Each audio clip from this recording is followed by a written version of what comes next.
कहानी की शुरुआत होती है जब आधी रात को घायल मैक शहर में भाग रहा था। पुलिस से बचने की कोशिश करते हुए वो एक गली में गिर गया और हंसने लगा। उसने सोचा कि अब तो नहीं बच पाऊंगा। अचानक उसका गिरा हुआ खून हवा में तैरने लगा और एक रहस्यमयी हुडी पहने हुए आदमी सामने आया। उसने कहा कि मैं तुझे जिंदा रखूंगा अगर तुम मुझे अपनी वफादारी दे। मैक के पास कोई रास्ता तो था नहीं, तो उसने हाँ कह दिया। उस अनजान शख्स ने अपनी ताकत से उसे उठाया और अचानक से न जाने कुछ ऐसा हुआ कि मैक का शरीर चमकने लगा। वो दर्द से चीख रहा था। जब पुलिस उस गली तक पहुंची तो उन्हें सिर्फ दीवार पर बहता खून मिला। जल्दी ही सड़कों पर अफरा तफरी मच गई। लोग हर तरफ मरने लगे, दरिंदे जैसे मॉन्स्टर्स के हाथों। वो अनजान आदमी एकदम शांत खड़ा ये सब कुछ देख रहा था। आग के बड़े बड़े शोले सब कुछ जलाकर राख कर रहे थे। फिर खुलासा हुआ कि ये सब कुछ एक विजन थी जो कि चैन नाम के एक मॉन्क ने देखी थी। उसने तुरंत अपना सामान समेटा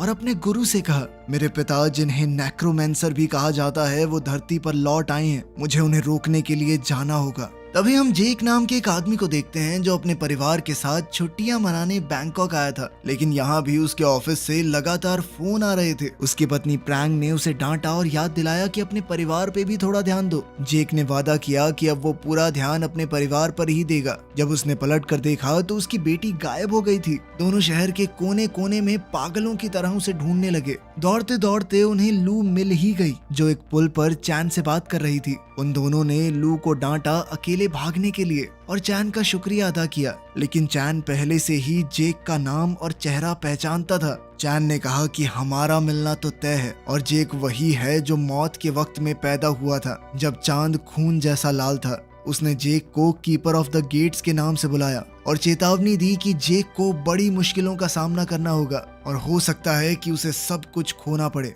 जेक को लगा कि चैन कोई पागल आदमी है और अपने परिवार के साथ वहां से चला गया। बाद में मॉल में लू की आइसक्रीम उसकी टी शर्ट पर गिर गई तो प्रैंग उसे बाथरूम में ले गई साफ करने के लिए। उसी वक्त मैक मॉल में आया और एक आदमी से टकरा गया। उसने अपना लॉलीपॉप उस आदमी को पकड़ाया और फिर बंदूक निकालकर उसे गोली मार दी। लोगों ने घबराकर भागना शुरू कर दिया। मैक अंधाधुन गोलियां चला रहा था। शॉपिंग करने आए लोग और एम्प्लॉयज दोनों इस गोलीबारी में मारे गए। लोगों की भीड़ एग्जिट की तरफ भागने लगी, लेकिन जेक उस भीड़ को धक्का मारकर अपने परिवार तक पहुंचा। उसने उन्हें कहा कि बाथरूम में ही छुपे रहना, मैं लोगों की मदद करने जा रहा हूँ। इसी दौरान ऑफिसर एरिड भी मॉल के अंदर आ गया। जेक ध्यान से छुपते छुपते घूम रहा था और लोगों को छुप कर रहने की चेतावनी दे रहा था। जब मैक एक खून लगी डॉल में उलझा हुआ था तब जेक सामने आया, अपनी बंदूक निकाली और कहा कि अपना हथियार नीचे फेंको। मैक बिल्कुल बेपरवाह लग रहा था, मानो उसे ऐसा लगता हो कि वो मर ही नहीं सकता। और अब वो उस डॉल का इस्तेमाल करके जेक से बच्चे जैसी आवाज में बात कर रहा था। जेक ने धमकी दी कि अगर मैक ने सरेंडर नहीं किया तो वो उसे मार डालेगा।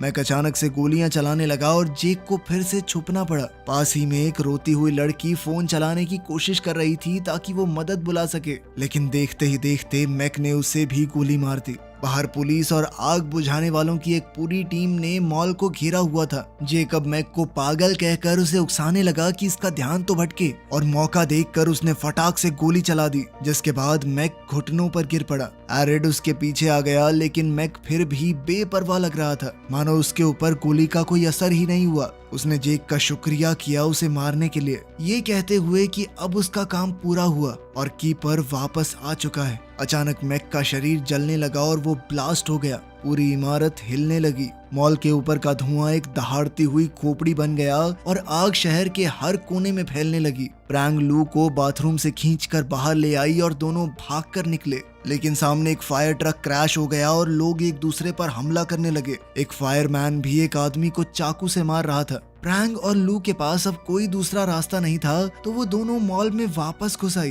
दोनों बड़े ध्यान से छुपे छुपे घूम रहे थे। उन्होंने देखा कि एक आदमी लगातार किसी का सर काउंटर पर पटक रहा था और फ्रंट डेस्क पर एक लाश पड़ी थी। अचानक एक पागल आदमी ने कोने से निकलकर उस पर हमला कर दिया। प्रैंग ने एक मैनिकन उस पर मार दिया और उसका सर प्लास्टिक के हाथ से फोड़ दिया। फिर प्रैंग और लू एस्केलेटर की तरफ भागे। लेकिन और भी पागल लोग उनके पीछे आने लगे। प्रैंक ने लू को एस्केलेटर के साइड में बैठाकर नीचे स्लाइड करवा दिया, जबकि वो खुद सीढ़ियों से आई और मैनिकन का हाथ लेकर अटैकर्स से लड़ती रही। लू नीचे पहुंची लेकिन एक आदमी ने उसे पकड़ लिया। घबराकर प्रैंक ने तुरंत एक दुश्मन को गिराया और दूसरे को मारकर अपनी बेटी को बचा लिया। दोनों भागकर एक के पीछे एक दरवाजे तक पहुंची। तभी एक बस वहां रुकी। ड्राइवर जैसे ही बाहर निकला तुरंत किसी और ने उसके ऊपर हमला कर दिया। लड़ाई शुरू हो गई। प्रैंक किसी तरह से अपनी बेटी के साथ बचने की कोशिश कर रही थी, लेकिन हर तरफ हिंसा, हथियार, आग और कार क्रैश हो रहे थे।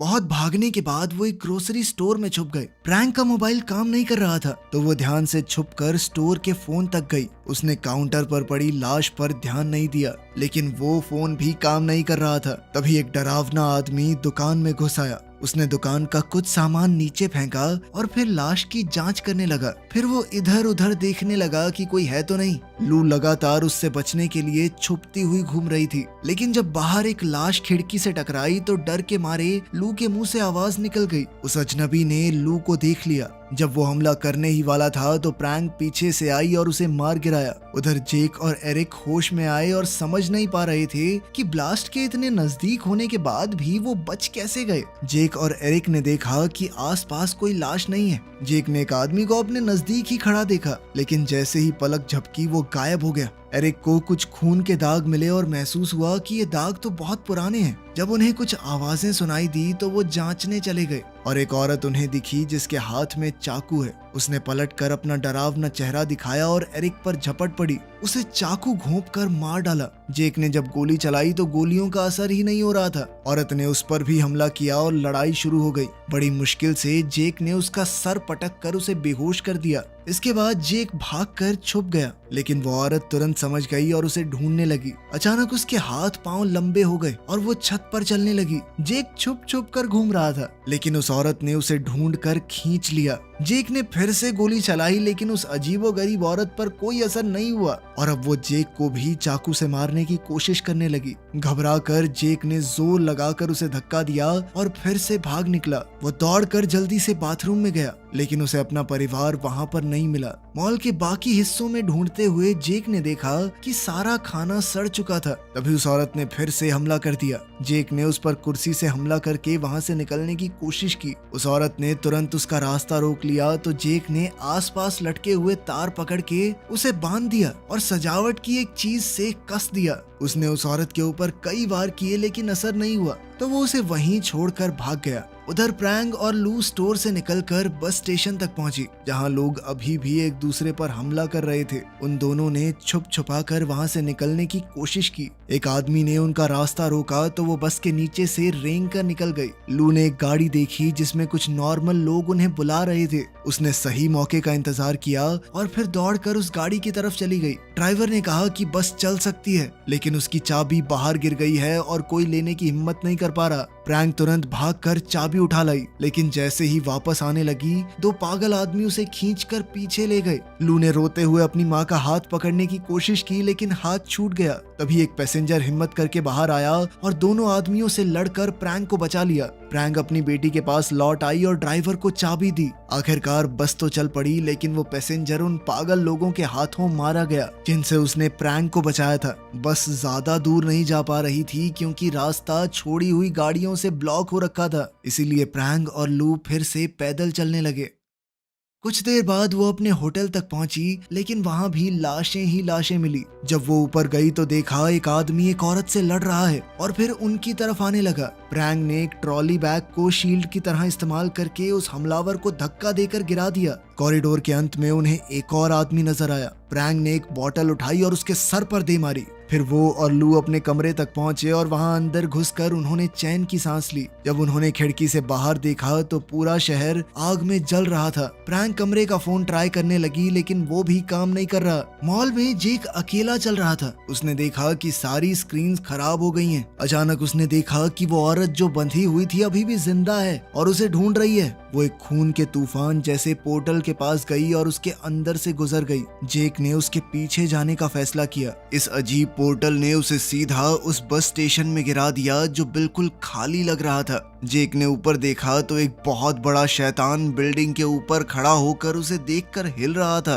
वो क्रीचर उसके पीछे पड़ गया और वो इतना ताकतवर था कि जिस बस पर कदम रखता वो टूट जाती। जेक अपनी पूरी ताकत से शहर में भागने लगा और वो शैतान इमारतों को गिराता हुआ उसका पीछा कर रहा था। जेक ने एक गाड़ी में घुसकर शैतान से बचने की कोशिश की। पीछे इमारतें गिर रही थी इसलिए वो वापस भी नहीं जा सकता था। अचानक एक दरवाजा खुला और चैन जेक को खींचकर अपने मंदिर ले गया। चैन ने बताया कि तुम अभी एक दूसरी दुनिया में हो जिसे हिंड्रेंस कहा जाता है। ये जगह स्वर्ग और नर्क के बीच की है। यहाँ वो आत्माएं होती हैं जो अपना रास्ता भटक चुकी हैं। चैन ने जेक को बताया कि तुम गेट कीपर हो। जब तुमने अपने हाथों से मैक को मारा तो एक खास रस्म पूरी हो गई। इस सब के पीछे मेरे पिता नेक्रोमैंसर का हाथ है। उसने ही मैक को वो शक्तियां दी और फिर जब गेट कीपर यानी तुमने उस पर हमला किया तो शर्त पूरी हो गई कि नर्क के दरवाजे तभी खुलेंगे जब गेट कीपर किसी आत्मा को खत्म करेगा। और अब डीमंस धरती पे लोगों के शरीर पर कब्जा करने लगे हैं। चैन ने उसे समझाया कि चलो तुमने गेट खोल दिया लेकिन तुम्हारे पास इसे बंद करने की ताकत भी है। तुम गेट कीपर हो। जेक को अभी भी उसकी बातों पर यकीन नहीं हो रहा था, जिस पर चैन कहने लगा कि तुम खूनी चांद के नीचे पैदा हुए थे। तुम्हारी माँ जन्म देते ही मर गई थी, है ना? जेक ये सब समझ नहीं पा रहा था। उसे सिर्फ अपने परिवार की फिक्र हो रही थी। चैन ने उसे समझाया कि देखो गेट बंद करना पड़ेगा सबसे पहले, तभी तुम अपने परिवार और पूरी दुनिया के लोगों को बचा सकोगे। लेकिन उनके पास ज्यादा वक्त नहीं है क्योंकि वो डीमन हर एक आत्मा को खाकर और भी शक्तिशाली हो रहा है। सबसे पहला कदम है मैक को ढूंढना। जब दोनों ने अपनी खोज शुरू की, चैन ने अपनी कहानी बताई। उसका बाप नेक्रोमैंसर एक लालची मॉन्क था जिसने अपने गुरु के कुछ खुफिया स्क्रोल चुरा लिए। उसने ऐसा काला जादू किया कि वो अपने ही शरीर को खो बैठा, जिसके बाद बेचैन होकर नेक्रोमैंसर ने अपने ही बेटे के शरीर को पाने की कोशिश की। चैन को अपने वश में करने के लिए जादू किया लेकिन मेरी माँ ने ऐसा होने नहीं दिया। इसके बाद मेरे पिता की आत्मा को इस दुनिया से निकाल दिया गया, लेकिन इस नाकाम कोशिश से मेरे दिमाग में उनका बहुत सारा ज्ञान आ गया। अब मैं आत्माओं की शक्ति को पाकर अलग अलग दुनिया के बीच में सफर कर सकता हूँ। उसकी बात को जेक ने बीच में ही रोक दिया जब उसने देखा कि एक औरत छत पर है और एक डीमन उसे घेरे हुए था। चैन ने कहा कि हमें वक्त बर्बाद नहीं करना चाहिए, लेकिन जेक फिर भी दौड़कर उस औरत की मदद करने गया। उसने एक लोहे का सरिया पकड़ा और छत की तरफ बढ़ा जहाँ उसे बहुत सारे डीमंस दिख रहे थे। तेजी से वो उन्हें एक एक करके मार कर नीचे गिरा रहा था। फिर जेक ने एक औरत को चेक किया और पहचाना कि ये तो मॉल में थी। वो औरत रो रही थी जो कुछ हुआ उसे याद करते हुए। वो पछता रही थी कि उसने अपने पति को धोखा दिया। यही वजह थी कि उसकी आत्मा अभी भी भटक रही है। तभी अचानक एक बड़ा सा डीमन पास आया और बिल्डिंग को तोड़ना शुरू कर दिया। जेक ने उसे देखकर लड़की का हाथ पकड़ा और उसे खींचकर भागने लगा, लेकिन डीमन ने लड़की को पकड़ लिया और उसे खा गया। डीमन के चले जाने के बाद जेक फिर से चैन से मिला। उसने चैन को बताया कि लड़की को खुद भी पता नहीं था कि वो मर चुकी है। जेक को याद आया कि मॉल में जो धमाका हुआ था वो बहुत बड़ा था। अब उसे लग रहा था कि वो खुद भी मर चुका है और वो भी ये बात नहीं जानता। चैन ने बताया कि ये एकदम सच है। ये सुनकर जेक टूट गया। अपने परिवार के बारे में सोचकर रोने लगा। चैन ने उसे समझाया कि वो एक खोई हुई आत्मा बन गया है, लेकिन अभी सब कुछ खत्म नहीं हुआ। तुम खास हो अभी भी धरती पर जा सकते हो एक कवच का इस्तेमाल करके। जेक और चैन जब शहर पार कर रहे थे, उन्हें एक उड़ता हुआ राक्षस उनका पीछा करता हुआ दिखा। वो दोनों तुरंत एक बिल्डिंग के अंदर दौड़े, लेकिन वहाँ और भी ज्यादा राक्षस मौजूद थे। उनका पीछा कर रहा वो राक्षस भी उनके पीछे ही लैंड हुआ। जब राक्षसों ने हमला किया तो चैन ने अपनी मार्शल आर्ट्स की कला का इस्तेमाल करके उनका सामना किया। उसे लड़ता देख दानव इतने डर गए कि उनका पीछा करना छोड़ दिया। जेक और चैन सीढ़ियां चढ़कर एक थिएटर में पहुंचे जो राक्षसों से भरा पड़ा था। वो दोनों जितना तेज भाग सकते थे उतना भागे ताकि स्क्रीन के सामने एक जगह तक पहुंच सके। मौका मिलते ही चैन ने एक पोर्टल खोला और वो दोनों एक सेकंड में असली दुनिया में आ गए, जहां वो डीमंस बिना किसी का शरीर काबू किए पीछा नहीं कर सकते उनका। जेक ने एक शीशे में देखा तो उसे पता चला कि वो एरिक के शरीर में घुसा हुआ है। खुद को किसी और के शरीर में देखना उसके लिए बहुत दर्दनाक था। चैन ने उसे अपनी एक पुरानी बंदूक दी जो खास तरह की गोलियों का इस्तेमाल करती है, और एक खास तरह का चाकू भी। ये दोनों ही हथियार मैक को मार सकते हैं। इसी दौरान मैक ने जेक के शरीर को अपने वश में कर लिया था। वो इस शरीर का इस्तेमाल करके होटल के कमरे में प्रैंक के पास पहुंचा। प्रैंक और लू को जेक की बहुत चिंता हो रही थी, लेकिन मैक को उनसे बात करना नहीं आ रहा था। वो सिर्फ मन में अपने असली रूप को घूर रहा था। लू उससे कई सवाल पूछ रही थी तो मैक ने उसे मॉल में मिली जली हुई डॉल निकाल ली। अचानक कमरे का फोन बजने लगा और मैक ने खुशी से कॉल उठा लिया। साथ ही वो कुछ लिखने लगा। जब तक चैन और जेक कमरे में आए तब तक मैक और जेक का परिवार दोनों गायब हो चुके थे। वहाँ पर सिर्फ वो डॉल थी। चैन को फोन के पास मैक का नोट मिला। तभी जेक को लू की चीख सुनाई दी। वो मदद के लिए चिल्ला रही थी। उसने खिड़की से देखा कि लू पूल के पास है और वो तुरंत होटल से बाहर दौड़ गया। प्रैंक और लू उसे देखकर डर गए क्योंकि उन्हें लगा कि ये अजीब सा आदमी जिसे हम जानते भी नहीं इतना फ्रैंक क्यों हो रहा हमारे साथ। इसी मौके का फायदा उठाकर मैक ने जेक को पीछे से मारा और नीचे गिरा दिया। फिर मैक ने जेक को दबाकर पकड़ लिया और कहा कि वो उसकी जिंदगी और उसका परिवार दोनों चुरा लेगा। उसने जेक से ये भी कहा कि तू एक बहुत ही बेकार पिता और बेकार पति भी है क्योंकि तूने सिर्फ अपने काम पर ध्यान दिया, अपने परिवार को नहीं चुना। अब जेक मैक को चिढ़ाने लगा ताकि वो कुछ तो रिएक्ट करे और जैसे ही मैक हिला जेक तुरंत घूमकर रास्ते से निकल गया। दोनों के बीच लड़ाई शुरू हो गई। एक दूसरे को बार बार मुक्के और लात मारने लगे। जब जेक ने उस खास किस्म की बंदूक का इस्तेमाल करने की कोशिश की तो मैक ने तुरंत उसका हथियार गिरा दिया और दोनों पूल में गिर गए। लड़ाई पानी के अंदर भी जारी रही। जेक ने अपना खास चाकू निकाला पर जैसे ही वो मैक को चाकू मारने वाला था प्रैंक ने उन दोनों पर वो खास बंदूक तान दी और उन्हें तुरंत रुकने को कहा। वो दोनों अपने आप को असली जेक बोल रहे थे और प्रैंक उलझन में पड़ गई कि आखिर किसको सच मानूं। लू ने सच जानने के लिए पूछा कि आखिर वो कौन सा इशारा है जो उसके पिता हमेशा वादा करने के लिए इस्तेमाल करते हैं। जेक ने एरिक के शरीर का इस्तेमाल करके वही इशारा किया। प्रैंक ने गोली चला दी पर गलती से जेक को लगी। उसकी आत्मा तुरंत हिंड्रेंस में लौट गई जहां एक भूत ने उसे काट लिया। असली दुनिया में मैक ने जेक के शरीर का इस्तेमाल करके प्रैंक से बंदूक छीन ली। लू ने जोर से चिल्लाकर कहा कि ये मेरे असली पापा नहीं है। अचानक एक ब्लड पोर्टल दीवार पर खुला और मैक ने उनसे कहा कि जल्दी से मेरे पीछे आओ। उधर हिंड्रेंस में जेक की आत्मा को चैन ने बचा लिया। उसके पास अभी भी वो चिट्ठी थी जो मैक ने होटल रूम में छोड़ी थी। पता चलता है कि मैक नेक्रोमैंसर के कांटेक्ट में है जो उसे बता रहा था कि गेट ऑफ हेल को कैसे ढूंढना है। वो दोनों भी नेक्रोमैंसर के कहे मुताबिक जंगल में एक सुनसान घर तक पहुंचे जहां एक बहुत बड़ी आग जल रही थी जो गेट ऑफ हेल का निशान है। असली दुनिया में मैक प्रैंक और लू को उसी जगह ले गया जहां उन्हें एक मास्क वाला आदमी मिला जो असल में नेक्रोमैंसर है। वो बड़ा राक्षस अभी भी वहीं है। जेक और चैन छुपते छुपाते सही जगह तक पहुंचे और चैन ने एक नया पोर्टल खोला। नेक्रोमैंसर ने लू के शरीर को हवा में उड़ाकर उसे गेट के ऊपर लटका दिया। वो उसे मारने की तैयारी करने लगा ताकि उसका काला जादू पूरा हो जाए, पर उसी वक्त जेक ने वहां आकर उसे रोक दिया। लड़ाई शुरू हुई और अचानक ही वहां मौजूद एक आदमी ने जेक पर हमला कर दिया, लेकिन जेक ने अपनी जबरदस्त लड़ने की कला का इस्तेमाल करके उस खास चाकू की मदद से सबको मार गिराया। मैक भी लड़ाई में आ गया और उस खास बंदूक से जेक को मारने की कोशिश की, लेकिन जेक ने किसी तरह बचकर उसका हथियार गिरा दिया। जब वो दोनों लड़ रहे थे तो प्रैंक छूट गई और उसे गिराकर बंदूक छीन ली। उसने नेक्रोमैंसर के हाथ पर गोली चला दी ताकि वो लू को उससे बचा सके, लेकिन वो दूसरा आदमी अचानक से उस पर टूट पड़ा और उसे गिरा दिया। प्रैंक ने जमीन पर पड़ा एक छुरा उठाकर एक को घोंप दिया और जेक ने अपना चाकू दूसरे आदमी पर फेंका जो उसे पकड़ने आ रहा था। मैक भी छुरा लेकर जेक पर लगातार वार करने लगा, लेकिन प्रैंक ने बंदूक जेक की तरफ फेंकी और जेक ने उसे पकड़कर तुरंत मैक पर गोली चला दी, जिसके बाद मैक की आत्मा तुरंत हिंड्रेंस में चली गई जहां वो बड़ा राक्षस उसे तुरंत निगल गया। इसके बाद चैन नेक्रोमैंसर के सामने आकर उसका ध्यान भटकाने लगा